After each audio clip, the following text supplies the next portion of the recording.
hockey friends and families around the world, and welcome to another episode of Our Kids Play Hockey.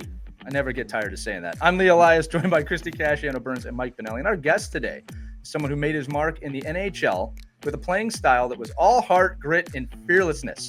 Over an NHL career that spanned 11 years, he earned a reputation for his toughness and willingness to stand up for his teammates, qualities that made him a fan favorite wherever he went. Before his time in the NHL, Zac Rinaldo developed his game in the OHL, skating for the St. Michael's Majors and the London Knights. But today, he's channeling his passion into coaching, recently taking the reins as the head coach for the Pelham Panthers of the Greater Ontario Junior Hockey League. Zac's journey from youth hockey to junior to the draft to the NHL and now the bench offers valuable insight into the full hockey development experience. And his commitment to mentorship and growth continues off the ice. And we're excited to have him here today to share that journey with us. Zac Rinaldo, welcome to Our Kids Play Hockey. Thanks for having me, guys. I appreciate it. No, it's good to have you here, Zac. And I meant what I said in the intro. There's a cool journey here that we get to share with our audience. And I know that our audience is going to love it because we can kind of tap on really everything from your own journey to the NHL journey, to the coaching journey, and to what you look for in hockey athletes today. But let's start with you and your personal story. You left home at 14 years old to pursue your hockey dream. Yeah. 14 parents. That's either you're there already with your kids or you're not too far off or you're past it. Can you walk us through how you and your family made that decision and maybe what were some of the biggest lessons you learned from taking that leap at a young age? I was invited to go to Notre Dame in Saskatchewan, Wilcox, Saskatchewan, Notre Dame Hounds, with a friend of mine who's also trying to pursue the hockey journey. And he asked me to tag along with him. And it was, my parents were, it was up to me, totally up to me. It was, Zac, do you want to go? Do you want to leave home? And there was zero hesitation, zero. I didn't have to think twice. It was just, yes. They totally supported what I wanted to do, my decision, and I had a great time. I left home. I grew up really quickly in that year. I was in a dorm with 4 other guys the same age, all doing the same thing. It was Wilcox. The school, it's literally in the middle of nowhere. So there's nothing else to do besides school and hockey, school and hockey, school and hockey. And during that year, you have to do chores and you have a dorm leader. And if you don't do your chores, you can't leave your dorm. So it was a very military style school where you learned a lot, lots of discipline. Again, you're so secluded from everybody, so you just have to deal with what you have. And I grew up very, very quickly. So leaving home at 14, throughout the whole school year, came back basically a year later, and I was a totally different person. So I'm really thankful for that year because I learned a lot. I grew up a lot. I learned how to be self-efficient at a young age, doing, vacuuming, cleaning windows and cleaning the bathrooms and cleaning my dorm and making sure my bed was made. So I learned a lot of life skills doing that. And then on the hockey side of things, I had a really strong competitive team and we won a lot of games. It was a strong, rugged Western hockey competitive atmosphere in every game. So I learned a lot through hockey on the Western side of things. I had a great time. I have no regrets on going there. I learned a lot, lived a lot. So yeah, it was a great time. So kids can do their chores at 14 is what I heard there, right? That's for all the tough parents. decision, though, right? At that age for a lot of kids, because you think about what kids at 14 like to do, and ahead going to the junior prom and to do all the things with your friends in high school. So you do make sacrifices, but that was up to you. Yeah. Yeah, it was. Honestly, I wanted to be free. I wanted to get out of my house. I've always wanted the freedom to make my own choices. Oh. I wanted the freedom to make mistakes. I wanted the freedom to make my own choices and not have mom or dad direct me or even give me any type of advice realistically. So I wanted that, and that was the first chance I got to have my own freedom as a young kid and make my own choices. So at a young age, I wanted that, and tag into the hockey aspect of it, absolutely, I'm gone. Interesting. Yeah. And the hockey piece of it, how difficult was it? Because you're going into a whole new environment, new coaches, new players. Everything was so different for you, I'm sure. Was it tough to fit in at first? Honestly, on the social side of things, the way I've always conducted myself, I let my hockey speak for who I am at the beginning. So when I'm trying to make new friends, I know that realistically I'm going to make friends that are my teammates first. So I really need to show myself who I am on the ice first, get a feel for them on the ice so they can understand me on the ice. And if I can connect and they can connect with me on the ice, it's just an easier transition off the ice in the dressing room and then outside of the dressing room. So me going into that school and trying out, I had to make sure that I was going to be the hardest worker, one of the best players on the ice, because then that social aspect kind of just gravitated in those situations. So I made sure that I gave my best performance on the ice, so then it was an easier transition in that social aspect of living in those dorms and going to school. But again, like every class I was in, I was with my teammates. So if there was 15 kids in class, 10 of them were my teammates. So balancing hockey and the school and the social aspect, again, the hockey was the foundation. So as long as I was good on the ice and worked my ass off on the ice, I was okay on the social access aspect of things. Okay. That's good to know for, kids who are kind of debating Yeah, whether or not that's right for them. So that's very helpful. totally, Yeah. 100%. Yeah, so Zach, I think your description, right, of where your youth hockey career was at 14 is basically where all these academy models are going right now, right? So Right. you were going through that system. There were probably just a handful of people that could even attract that age of talent, to come and do basically hockey full time, right? Now I Right. don't want to say it's being watered down, but there's a lot of other programs that are putting this in place and almost taking and shifting the complete youth hockey model. Can you just talk a little bit about the experience you had versus what you're seeing the development path today for players, and how there's because obviously in our discussions that we have, there'd be a lot of red flags with a 14-year-old leaving for hockey, right? But Right. there's also a lot of great things that can happen out of it. Obviously, you turn that into a pro hockey career. I don't know how many players that came in with you were playing pro hockey at the same time, but just that piece of development and how it's changed and how it's similar, and maybe some of the pros and cons to it obviously work for you, but Yeah. what are some things you should look for because you're coaching youth hockey now, so Right. you obviously can tell every 14-year-old you're working with, like, this is a great model for you to pursue. Yeah, I think like for me, when I was 14 and I went to Notre Dame, again, that was, a long time ago. So obviously society has changed and we have evolved in different aspects. But I think the foundation that was laid down for me before I went, it was I just worked hard. That's it. It was just my work ethic. And then when I went to that school, there was no difference. They just demanded work ethic. And the development on ice, it was all team related. It wasn't individual skill. So when I was in these situations and it's 2-on-1s, it's breakouts, it's regroups, it's you're always, you know, you're always passing, you're always communicating with your team. There was always a team concept behind it.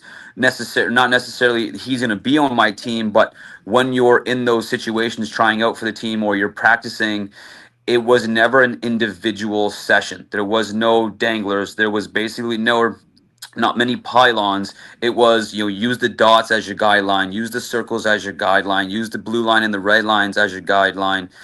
It was work ethic. It was somewhat to a degree systems, back checking, fore checking. It was understanding the game on a system level mixed in with making plays and understanding defensive minded hockey. Now, move along forward into where we are right now. It's very individual minded, which I can understand to a degree, but I think you want to develop the individual when they're ready for it. I think everyone develops at a different time. So I think understanding the player and knowing the player as a person first and a player second, to then understand how they need to be developed. Because there's a lot of kids that do have that individual skill, but if you just keep doing the individual skill and individual skill and individual skill, when they get put into a tryout, they need to make a breakout pass or they need to do a 2-on-1 and make that simple 2 foot to 5 foot pass. That's not in their bag. And then they really struggle to share the puck and to make plays. So you really need to understand that player. And I think if you connect with the player and understand what the player needs first and foremost, then you can add on to what the player needs. But it's so, yes, it's individually minded, but you need to understand what that individual needs inside of their game, if that makes sense. Mhm. Yeah, and I think that's where, you know, probably in a structure that you were in growing up, which is what a lot of people like ideally want, right, for their kids, is to be in a high tempo, high skill level group, but also understand that, you know, this is a team sport and your ability to play within a team concept is almost more important than your individual skill, because you can be the best cone guy in the world, but Right. if you don't have your head up and can't make a play and your teammates hate you, then there's not a lot of places you can go play. Eventually your clock runs out. And I think, That's you know, right. you obviously started that journey so early. Back when you were doing, I mean, at 14, that's really early, but Yeah. now we're seeing, you know, these teams get put together at 8. Right. So Yeah. I think it's, but, you know, so what I see a lot, and maybe I'd love your opinion on this because of your world in youth hockey ranks right now, is just that when you take that 8-year-old and put them on these super teams, and then that 8-year-old has to then, what the parent sees is, oh, they're on the team, they're understanding the team concept, but now I got to extract them with a private coach and do 4 or 5 days privately now with my player, because he's not getting what you're talking about, Zach, which is the team piece. So, you know, how do you juggle that? How do you say, well, no, we're working, you are working on individual skill development, but you do have to play on a team, and you can't skate 7 days a week for 2 hours a day. At some point, there needs to be some ratio of rest and rejuvenation, right? So maybe just like, how do you balance that as a coach right now? Well, You don't, or maybe you don't. yeah, Maybe you just honestly, tell I try to stay away from the people calling me asking to do one-on-one sessions, or, you know, if there's more than, you know, 6 to 8 guys on the ice, that's where I thrive. Yes, I can do individual things, but um, that's not where I thrive as a coach. I don't see the huge benefit. There's too many people doing that right now. There's not enough people like myself that want 20 kids on the ice, that can conduct a 20 kid practice, and it's just me on the ice. I don't need 4 other instructors. And sometimes I don't think that there needs to be 5 instructors with 20 kids. One voice is more than enough, especially when that instructor knows exactly what he's trying to accomplish with the kids. But I try to stay away from the individual skill development. I want to teach them 2-on-1s. I have the patience. I love breaking things down. I was on the ice last night with um, some 2011s, some 2012s, and mixing with some 2010s. And we were just doing simple transitions to the neutral zone. And a lot of them didn't understand that you can't be so far ahead of the other player. You need to be coming up the ice together so you can share the puck together. Because if I give that puck so far ahead of me, that player doesn't have anyone to pass to, and I'm so far behind.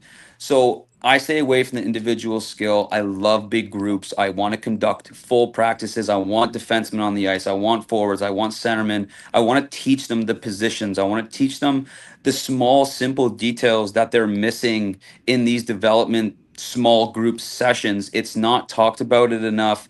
And, you know, when you add into the social media stuff, yeah, it's rewarding that, you know, your instructor will put you on their Instagram page because you really did a cool shot or a cool dangle underneath the pylon. but that's going to have, like, you have the puck on your stick at a young age, maybe for 1 minute during the game. The rest of the time, you're playing away from the puck. You're supporting the puck. You're playing a position. You're trying to understand what's going on. That's 98% of the game. So I want to teach that 98% away from the puck more than I want to teach possession with the puck. You know, It is No, Zach, a lot. You know what's hard too is that a lot of parents don't buy into that right now. No, None. they don't. They don't. But what I'm finding is that if you can connect with the kids on a personal level Uh-huh. and really break it down simple for the kids to understand, and they're having fun while doing it, uh, I'm finding the parents they're slowly coming around to that concept. That's good. I was gonna say, Zach, if there's a choir for you to preach to, you're on that show right Yeah. now. All right, I'm because scratching my head going, I thought everybody wanted to do one-on-one lessons and not and work on 3 hours of shooting when you get to shoot once. now, Like, so I I'm think bringing this up. that's no doubt. There's a lot of pressure points there, right? Because I think Zach, when we talk, I mean, I virtually every single professional person we talk to about development is speaking like you're speaking, but every program that we see is doing the opposite. So Exactly. it's almost like you say, like, who is leading the Right. charge Right. here in development. Yeah. And again, there's the organizations that take advantage of parents that don't know, and then the parents that don't know thinking that this is a better, like you said, it's there's some kid that played high school hockey that's an Instagram phenom teacher, and it looks great because my kid could get more follows. So I think there's a big difference between development and structure and clicks. I want to say this too, because Right. again, we have been preaching this on the show, Mike. Like you think you'd want to find a way for your kid to stand out. And the thing is, when you're doing what everybody else is doing, you're not going to stand out, and Zach, the other thing too, multiple coaches at the highest levels, like not one, like a lot of them are saying, yeah, hockey IQ is the lowest I've ever seen it in my 10, 20, 30-year coaching career. So logic would dictate. Now, I'm not saying there's a ton of logic in youth sports, but logic would dictate that teaching your kid that side of the game, which you're doing, Zach, is really invaluable. I can tell you right now, we're recording this episode kind of like in the eval season, right? The eval and the tryout season. Yeah. And I know a very talented player that did not make the team he wanted to make. And the reason was, and I read it, was did not pass the puck one time, tried to dangle through everyone. That's and right. He can do it. And it's like just not what we're looking for. It's not what we need right now. This kid needs more development. So I agree with you, Zach. I think the tide, we got a long way to go, Mike, to your point. I think the tide is starting to turn. That the ability, and this is the thing, Zach, that I try and preach to the parents and the kids. The game is so beautiful when you see the full chess match and not just the one piece. Like when you can see that symphony, I mean, it's still kind of a simple game in a lot of ways, but it's so beautiful. I said, if you can learn that, and it starts at 6U and 8U by reminding parents and kids that assists are worth just as much as goals, and then developing to that. I love that you like to watch hockey highlights. Most plays are not that play, and that you've got to look beyond it. And then again, in the coaching, Zach, like you just said, creating the environments in practice where the reward, Mike says this all the time, the reward is not scoring the goal. The reward is a team play. Mike made a great point on a previous episode. The finish of every drill doesn't need to be a shot on net. That's right. It doesn't have to be the goal. It can, like you said, like understanding the neutral zone transition. What a win. I'm actually turning this into a question. Or go ahead. Go ahead, well, Christine. Yeah. I think there's a lot more to talk about with his coaching career, but I think we would be remiss not to dive a little bit and hit the reverse button and talk about your career in the NHL. 11 years. Do you have a favorite memory, a couple of moments that just you hold close to your heart that you could share with us? And why don't you age? Why don't you age? Yeah. You don't look like a kid. I'm trying to have the beard disguise my baby face. Me too. Yeah, yeah. No. Yeah. Honestly, I was a Flyer fan growing up as a kid, like diehard. I was an Eric Lindros fan, and all the Philadelphia people, all the Flyer fans, the organization knows this. I grew up a Flyer fan, 8 years old. I had a Flyer birthday cake. Oh wow. Nothing more I love doing than watching Eric Lindros score goals, hit people, forecheck, and just play his game. So number one, just being drafted to the Flyers was literally a dream come true. And then making the team and putting that jersey on for the first time, playing my first game in the playoffs. I lined up against Mark Recchi. Like that is just really surreal to a degree for me. But the number one thing is what is an award that I won in Philadelphia, the Gene Hart Memorial Award, that is voted by the fans, that they vote on who the player played with the most heart during that season. For me, I take pride in my work ethic. I take pride I definitely still will always take pride in wearing that jersey and giving my heart and soul to that team. So being acknowledged, not just by the organization, but by the fans to deserve that award, that whole day, that night, that award, I'll forever be grateful and thankful for. That was number one. Number two, just just all the arenas and just the feeling. It's not necessarily one point. It wasn't one goal or one hit. It was just a feeling that I got from just living the whole life and playing in those arenas, and the emotion that I got before games. And to be honest with you, I loved hitting. I loved hitting people. I loved that. Was just, it came so easy to me. Like, like Connor McDavid or Matthews or Ovechkin. Goals come easy for them. They know how to find the ice. They know how to shoot. They know where to be. Hitting came so easy to me. I knew where the play was going to, I know how the play was going to develop. I knew who was going to get the puck before they got it, so I could set myself up to be there before they got it. That is an art that I was born with. That is an art that is lost. And for me, I was just very thankful that I could do something I love to do, which is be physical and be rewarded for it and be seen for it. So yeah, between the Gene Hart Memorial, being drafted by the Flyers, and just doing what I'd love to do, was bringing a physical, fast presence on the ice and being rewarded for it. Everything, the whole career was awesome. I got to say, as the resident Flyers fan here, there's certain athletes you look at, Zach, and you go, that guy's a Flyer. and you were one of them from the start. And what's cool is that I always joke at this point of the episode, we get a lot of eye rolls from non-Flyers fans. I'm just like, but nobody likes us and we don't care. And that really is kind of the attitude.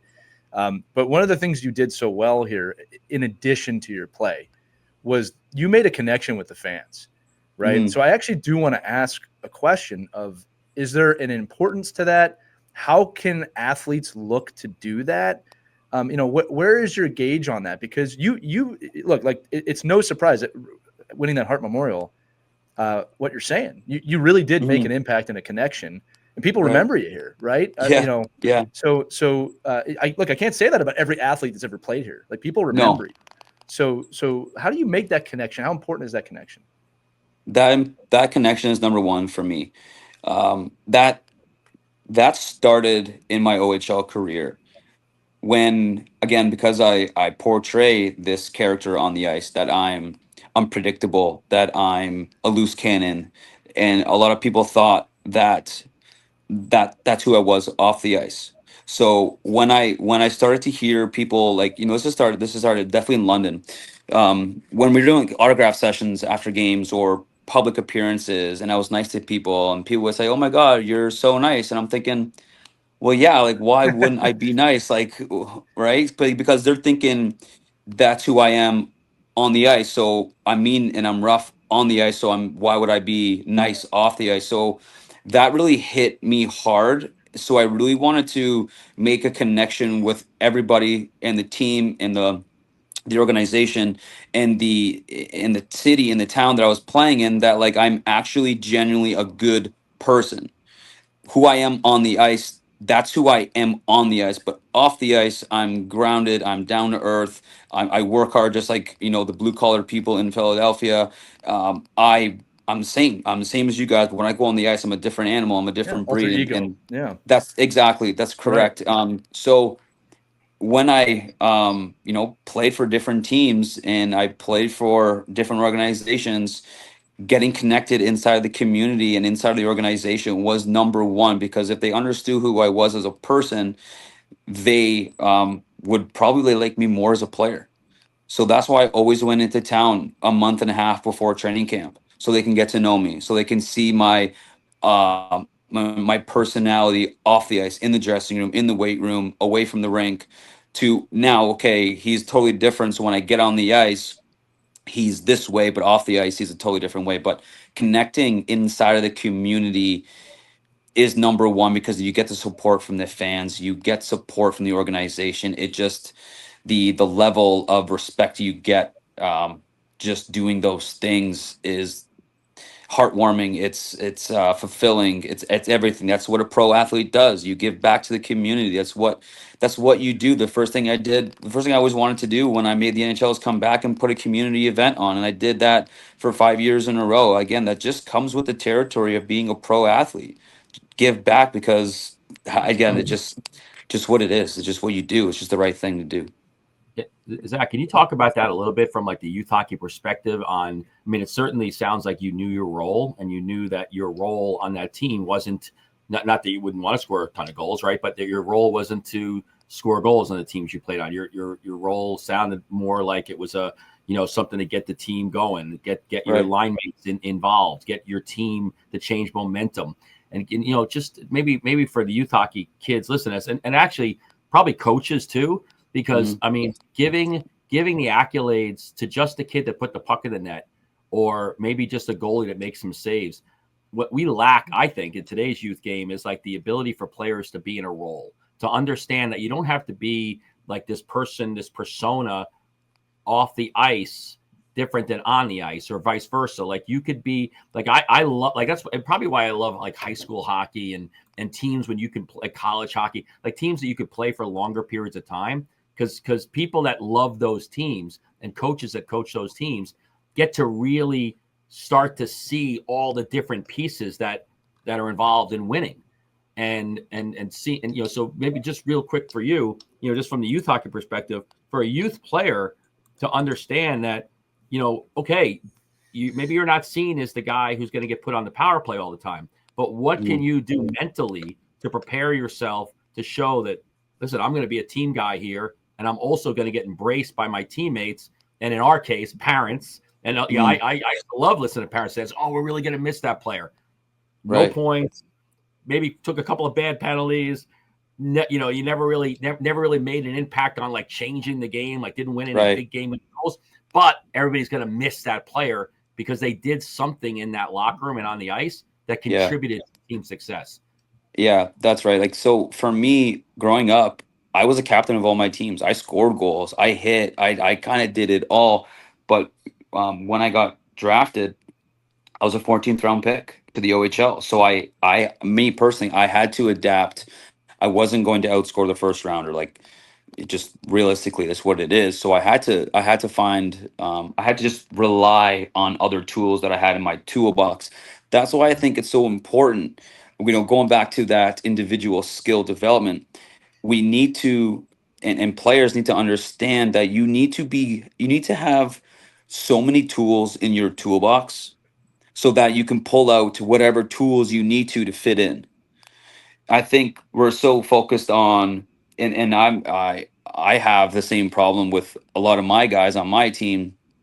It's really hard for them to accept third line, fourth line roles, because everyone wants to be the same player, and not there's not one person in the world that is the same as the next. So how can you be the same? How can we have a team of 25 kids trying to do the exact same thing? It won't work. You won't have a winning team. You won't be successful. I won't be successful as a coach. You guys won't be successful as a team. You won't win. You won't get scouts. You won't get noticed. You won't move on. So that's why it's so important for kids to understand that you need to have so many different unique tools in your toolbox. Because if you go to a team and the coach says, all right, I need you killing penalties, I need you being physical, dump the puck in, forecheck. And when you get offensive opportunities, try to capitalize offensive opportunities. That's hard for kids to get into right now. And I struggle with telling kids that that's going to be their role because I know they won't accept it. So I have to make and it is honestly, it's up to the coaches right now in this day and age. It is up to the coaches to make it, to make it sexy. You have to show that these kids like doing that's fun. That's what's going to get you to the next level. That's what's going to help the team thrive. And sometimes you need to dangle a certain carrot in front of them and show them video and praise them in video. And you have to praise these kids these days, which is fine. It's all good and dandy, but that coach 100% is going to be the person that dictates that kid buying into that role or not. So again, it's onto the kids to accept it. You can bring the kids to the water, but they have to drink. But again, every player, starting from the grassroots all the way up, they need to work on fine tuning all parts of their game. So when that coach says, "Hey, I need you doing this and that," he's like, "Okay, no problem. I can do this and that. All right, here we go." Yeah, and your actions, right? That has to come, like you're saying, from the coach. Like that coach has to embrace those shot blocks, those gritty plays in the corner, those first guys on pucks on power, on forecheck. Like if you mirror that, if you say like this is what I value, then your players not only will they love being that player, right? They like that's why like I've never understood like picking a team. Like we've talked about this hundreds of times. Like you pick a team and then you don't play all the kids. I'm like, well, then why'd you pick the team? Like your job is to get those other kids to play. Now, maybe they don't play, 55 shifts, but they have to have a role, or you don't get them back and they don't develop. And what the hell? You're not even coaching then. You're just managing, getting a kid in and getting a kid out. So I think Emotions. I love, so if you're a coach and you're listening to Zach right now, it's like find a way to get every one of those players to understand where they fit in the team, but then you have to sell it to your team. Yeah. Because like I love when I see, and I've seen this on my own kids' teams. Like I love it when my son says, "Coach, you got to put so and so in. Like he hasn't gotten any ice time." And me as a parent, I'm like, "Well, screw that kid. Get all the ice time you can. You should be on the ice every shift." But he knows, in 15 games, I might not be here, or I might get hurt, or I might not. Maybe I'm not sick that day. You got to have a player that feels they have value, right? That can jump in and give you some effort. And I don't think you can do that if you just put the kids on the end of the pine, if they even have pine anymore, maybe on the end of the plastic, and just have them sit there and be like, okay, I'm part of a team. Are you really part of a team? It doesn't seem like you are. Yeah, no, I think, and that's where I think some coaches fall short, where they don't want, like for me, reloading was the key to our success. As soon as my team bought into reloading, which is, essentially back checking, but just staying above the puck in all situations, reloading hard.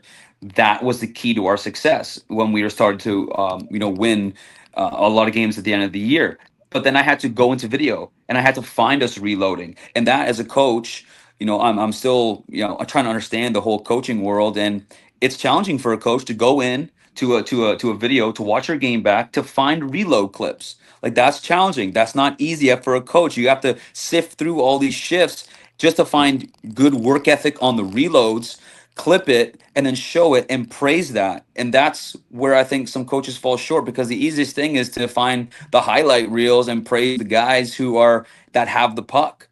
But it's hard for a coach, and it's a lot of work and time consuming to sift through the game and clip things that aren't sexy, to be honest with you. But it's those little details that you need to praise these role players, these character players. You need to praise them with those moments in the video to instill their confidence that they're doing the right thing. And for me, one example, when I was in Calgary, we were playing San Jose, and one of the players on San Jose was coming by our bench, and he was chirping our bench, and Kachuk, he went to our coach. He was like, why aren't you putting Zach on? Like, what is going on here? Like, you need to put Zach on right now. I looked up to the coach. I'm like, he's right. Like, why aren't you putting me out there? So he put me out there. I asked the player to fight. The player declined. He got scared. He didn't cover me defensively. I got the puck. I shot. I scored. So it does trickle down into the team to notice, like, hey, we're losing or we're winning. Let's put some of these guys on. And that communication between players and coaches needs to also exist as well. Yeah. That's a healthy And bench. I'll say too that in youth hockey, parents, you play a role in helping your kids. Oh, I say absolutely. understand that role. Now, here's the thing, and I was going to say this. I've been writing notes. Roles are insanely important on a hockey team at most ages, right? Again, when you're at the 6U, 8U, you're going to play every single role. That you have to, right? Yeah. But as you get older, I always said this to my players: you don't have to love your role, but you're lucky or fortunate to have a role, right? Like a role means you're part of the team. Right. Mm-hmm. And as you said, it's all experience, it's all learning. All right. If you think you're a goal scorer and your coach is asking you to be, a bottom 6 forechecker, I know that's not what you want, but it's an important role for the team. And just to give the parents listening an idea, I was with a 10U team last year. We created roles and we didn't hide it. We knew who our goal scorers were. Right. And I'm not going to tell someone who's developing heavily, you need to be like them. No, we're going to work to help you get them the puck or work to be a better defensive player in our zone, because that's what we need to do. And there's nothing worse than working on that as a coach and a parent telling their kid who really is not a goal scorer, well, you're a goal scorer and you should be on the first line. You're not helping at all. And I can tell you, parents, there's no path. If your dream, kids and parents, if your dream is to play at a high level, there's no high level where you don't have a role. All right. And there's no high level where you're probably going to get a role that you just love or that you think that it's you. You've got to adapt. The best example of this is Steve Yzerman. Again, for the younger fans and younger parents out there, you might not remember this guy was a goal scoring magician the first half of his career. And then he transformed into a defensive forward under Scotty Bowman and won a bunch of cups. He completely changed the way he played hockey. Mm-hmm. This is one of the greatest players of all time, changing his role for his team. So it happens. All right. So I just, Zach, I'll let you kind of have the final thought on the topic, but it's like, it's okay to establish roles, coaches. You got to be realistic with them. And again, when the kids are young, it's not about locking them into one thing. You got to develop them, but it's okay to have roles and learn from that. Right. And we highly encourage parents, if you don't get what is going on, if the dynamics don't seem right to you, you understand what your kid's role is, rather than undermine what the coach is trying to do. Texting them on the bench, right, Mike? Yeah. You don't want to do that. You don't want to do that. I think, and Zach, I think you're and Lee brought it up too, right? Roles evolve. Your role in September might not be your role. You earn your role. If you really are goal scorer, you earn it. Then figure out a way to say, what the hell am I doing that my coach and the other 16 players on my team don't think that that's who I am. So accomplish, and you then get up the chain of command. You start to work and develop different skill set, adding to your toolbox. Who knows what your role is going to be. But I think having a diversity of ability and having a diversity of turning your brain and being something that maybe you don't want to be today is going to help you be a different player tomorrow is really all the evolution of why we do this, right? If you're a coach, your job is to evolve that player and to play different parts. Now, because we see it all the time, there's a million first-line centermen, but we can only take one. So if you can't be a third-line centerman, you get cut. There's no room for you on the team because and I've seen this in evaluation processes a lot, right? That he's got to be in the top 7, right? He might be, but in our team, he doesn't fit in to the top 7. And he'll never accept the bottom 3 role. If you never accept that, you get cut and you get moved on. And be the great player on a different team. But on this team, I need you to buy in, like to your saying. And I love the fact that you have that you're talking about your teammates saying, we know this guy's role. That's right. Get him out there. Help help me. That That's right. Kachuk guy Yeah. might be pretty good. I'm told the Kachuk guy you were talking about. Yeah. Seems like, yeah, he's a good you know, he's had a good hand. Well, he knows how to talk to coaches. But I think if you're just in a great, it's a great opportunity, I think, for young kids too, to say, you know, if I'm the player if I think I'm the best player on the ice, I have so much power over my coach. I can help my teammates. Like, be the kid that can help your teammate succeed. Because I'll tell you, like Zach, I'm sure you would do anything for that player. Like, after that player said, "You got to put Zach out there," I'm like, "Oh, I'm gonna." Well, that's why I went out there. That's why I was like, "Yeah, absolutely." Like, 100%. I already knew that I should have been out there. Right, but I'm going to make you look good. Like, you That's stepping up and saying this, I'm going to make you look good. And I think there's nothing better for a player to feel like that bench piece is there, where I'm supporting you because you're supporting me. You know, I did my job. Now you go out and do your job. That's right. This is so much lacking today in building these mercenary super teams, because everybody thinks they're the same kid. Right. And yes, maybe can you win a couple of games down the road? But you know, when it all comes to why I think a lot of parents want their kids to play sport, it's to keep climbing the ladder and being a better person and using sport to help them be that. Then you've got to learn that, well, hey, there's you know, it's why, you know, janitors can become CEOs, right? You have to know, like, where am I starting so that I can develop into somebody better. That's right. Like, I love putting some of my players in adversity on purpose. That needs to happen. You know, if I had a couple incidents this year where, you know, my couple of the top 6 guys, they got hurt or they were sick and they missed a week of practice, they missed a handful of games, and they come back into the dressing room and they see the lineup and they're on the 4th line. Well, someone else stepped into your spot and they were successful in that spot.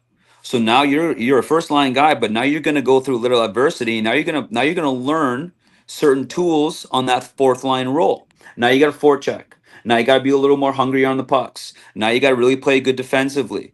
So once I see that happening, okay, now you're back up to where you really need to be, but you've learned a little bit. You've learned some forechecking. You've learned a little bit of grind. You learn a little bit of that, and now you can bring what you learned back up to that first line, and now you're a better player for it. So I think coaches need to put kids into challenging adversity spots to see how they handle it, and you know, have them go through a little bit of turmoil before they go back to where they need to be. Do you get some pushback on that, and do you explain to them what's going on, or you let them figure it out? It depends on who the player is and who they are as a person. Sometimes I just put them there to see how they are going to handle it. I know what I'm doing the whole time. I'm not just blind to the fact. But sometimes I know the kid is emotional. I know he's going to be pissed off, and I'm okay with that. I'm okay with that. So then it's up to that player. If he's upset, if he, you know, if he hates me for it, come talk to me. Knock on my door. I have an open door policy. No problem. Come talk to me. Tell me your frustrations. Tell me you're mad at me. Tell me you're pissed. Tell me, you know, let me know how mad you are, because then I can see your passion. Because then I'll tell you what I want to see from you, and we move forward from there. Like, it's not a matter of if they get back there. It's just a matter of when.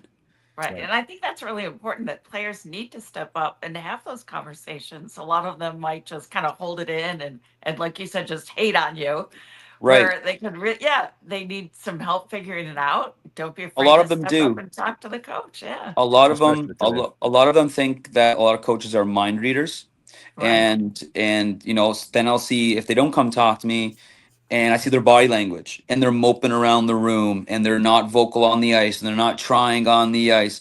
But at the same time, you know, I'm dealing with, you know, 16 to 20-year-olds, so it's a little different, where they need to struggle on their own sometimes. They need to figure things out on their own sometimes. And if that takes 2 or 3 days without communication, and he's going through a negative body language week of practice, then he needs to go through that without me holding his hand, without me going to him all the time.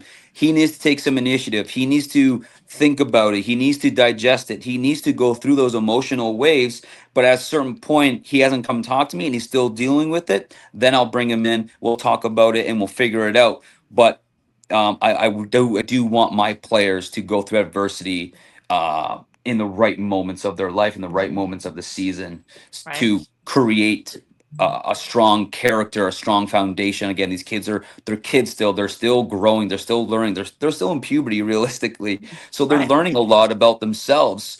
And I'm just a part of their journey and helping them move along through adversity, realistically. I think That's that's good one of the coaching. biggest anxiety. That's one of the biggest anxieties, right? As a coach, sometimes is knowing when and if to push buttons on when and who you can do it with. Like Yeah. there's a lot of people that just throw stuff on the wall and say, I hope that sticks there. Right, But the play, right. it's really so important to know your kids and say, am I doing this for head games? Am I doing this for motivation? Am I doing this just to see, geez, can I get something out of this kid, like one way or the other? But knowing that, there's other kids though that just, I think it's just the ability to see when I'm doing this, do I know when to pull the plug, Right. and not go to a point where now I've lost the player. That's the That's art. right. And I think that's the art of coaching. That's I mean, the that's art why, of coaching. why Yeah. some people coach and some people don't. Well, Yeah, I exactly. think like you might. Yeah. Good coaches are able to, sometimes they might go too far and leave it for an extra day. But I think a good coach, even if you have lost that player, the conversation you have to get that player back, you need to be very sympathetic. You need to be very open-minded. You need to be almost apologetic if you've lost that player to a degree. Like, I have no problem on saying like, hey, sorry, I probably should have thrown you back into the situation a day earlier. That, I think, if you show the human side of you as a coach, it just brings that player back down to earth, brings that player back in. He might not get the full buy-in right away, but slowly he'll back to understand, especially if he's back to that first line. He's playing good. He's back on the power play. He's feeling good. Because at the end of it, when that player does break through the barrier, when that player goes from that fourth line back up to the first line, starts succeeding, then you bring him in again. And it's like, can I swear on here? I'm good. Go for it. Yeah. And then it's like, right, kid. Like, I knew you could do it. Like, you just battle through a little bit of shit. It's all good, man. I'm so proud of you. Let's keep moving forward. Then they're on top of the world. And if they go through adversity anywhere else in their life, they'll probably remember that moment. It's going to be all good. I'll battle through it. Yeah, we can beep anything on here, buddy. Don't worry. Probably somebody swore on this. Okay, cool. Yeah, no, you're fine. But Zach, listen, you sound like a tremendous coach, and I love that you just said the empathy and the sympathy and being able to apologize. Because I really do think that's where coaching is going, is having a human side to it, with the understanding that, look, I'm the coach, I'm the one who makes the decisions, but we can all grow together here. I think we had Mike Keenan on the show recently, who is a very old school coach, and even he at this point of his life was talking about. Yeah, I was very clear and I would push buttons, but I cared about my players, and he didn't have a problem saying that. No. So listen, I loved every aspect of the show today, man. You really covered everything. We got to finish. We get some quick rapid fire questions for you, if that's okay.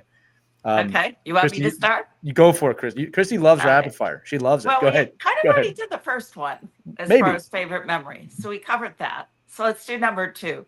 Most underrated skill in hockey today. Go. 50-50 puck battles. Ooh, that's a good one. That's a good one we don't hear too often. I like that. Yep. The other one we're going to ask you, buddy, is this. I mean, this is a loaded question. I'm not going to lie to you, but one piece of advice you give every young hockey player you coach. Play every shift like it's your last. That every shift. Yeah. That was instilled in me at 8 years old. Every shift has to play like it's your last, because you don't know if you're going to get another one. You might get hurt. You might get benched. You need to play every shift like it's going to be your last, and you need to make an impression every single time you're out there. I grew up, I was told, my dad had a different philosophy. It was one big hit every single shift. And that's then from 8 years old, because it was contact 8 years old. So every shift I was trying to make an impact in anything I was doing. And today's society, I see a lot of kids taking shifts off. Just be satisfied with nothing shifts. Take nothing shifts. That's okay, but play every shift like it's your last. I love it, Zach. You know what? I can feel the gratitude in you for the game in the way you're saying that. And I think that's a wonderful way to end the episode. So, Zac Rinaldo, wow. Great episode today, man. We did that in 50 minutes. Thanks, guys. Yeah, thanks no so much problem. for being here. I like this a lot. This is cool. This is great.